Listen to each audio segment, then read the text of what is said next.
A cultura do jejum, Luciano Subirá, apêndice, aspectos médicos científicos. Aqui nessa parte ele deu espaço para o Dr. Aldrin Marshall escrever e falar sobre os benefícios do jejum, sobre alguns estudos. E aqui ele vem falando, né, que em 2009 foi publicado um artigo que foi feito com animais. Por exemplo, alguns animais eles eram colocados de jejum por algum tempo e os outros podiam comer o quanto quisesse o tempo todo.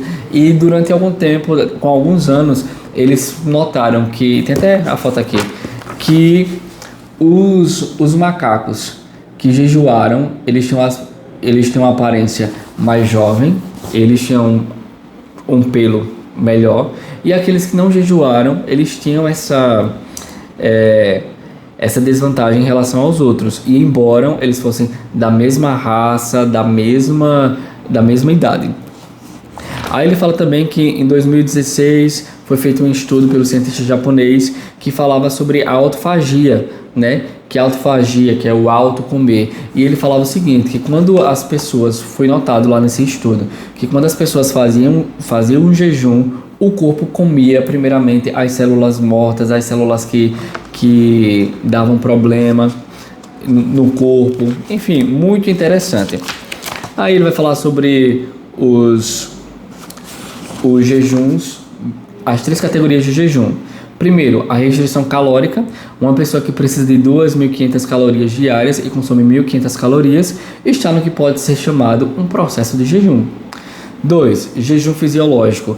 Aquele que passa pelo menos 12 horas sem consumir nada que tenha calorias, podendo ingerir água, café, chás ou chimarrão.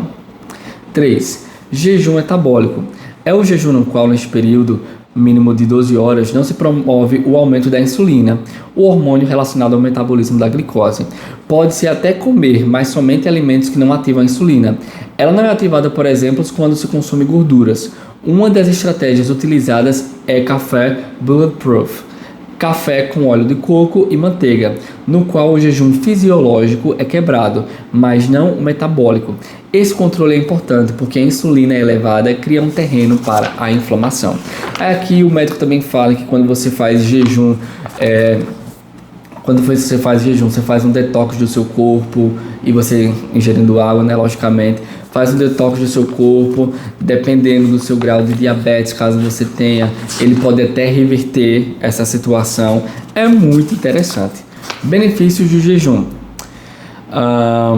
Fígado e tecido adiposo gera troca de matriz energética como um carro híbrido, de glicose para gorduras, cetogênese, produzindo corpos cetônicos. A cetose nutricional gera ou melhora os marcadores metabólicos e inflamatórios, incluindo lipídios, o controle do peso, a sensibilidade à insulina, reduzindo os seus níveis, quebra do excesso de reserva de gordura, porque quando você começa quando você está de jejum, ele vai consumindo a sua gordura, economia de massa muscular magra, a cetose tem efeito anorexígeno, reduz o apetite através da liberação de CCK, reduz os sinais orexígenos, aumento do apetite, por exemplo, via grelina, aumenta a produção de adiponectina, proteína com atividade antiaterosclerótica, eita fera, anti-inflamatória, antidiabética e que ajuda a regular a composição corporal.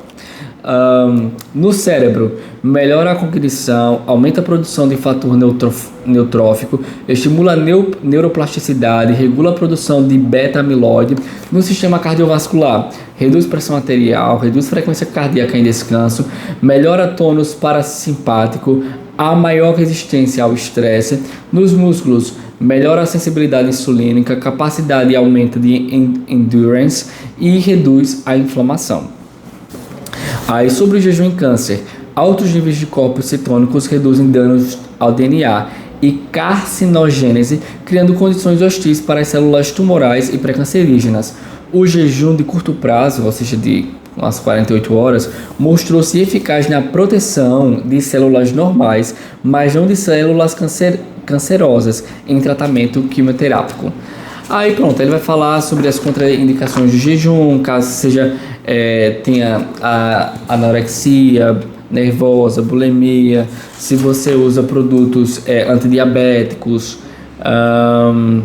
se você tem hipoglicemia grave, se você é gestante, lactantes. Aí aqui ele também vai falar como você se preparar para o jejum, se for um jejum prolongado, aí já nos dias anteriores você já diminui a sua alimentação, você tenta comer algo mais pastoso, até chegar em algo mais líquido, entendeu? Aí ele fala que como você quebrar o seu jejum, no pós-jejum, você já não vai comendo comida sólida, vai comer um feijão, não vai comer um arroz, você vai comer uma sopa de legumes, enfim, e até voltar normalmente. Enfim, top. E é isso aí, pessoal. Espero que vocês tenham aprendido e tenham sido edificados na palavra.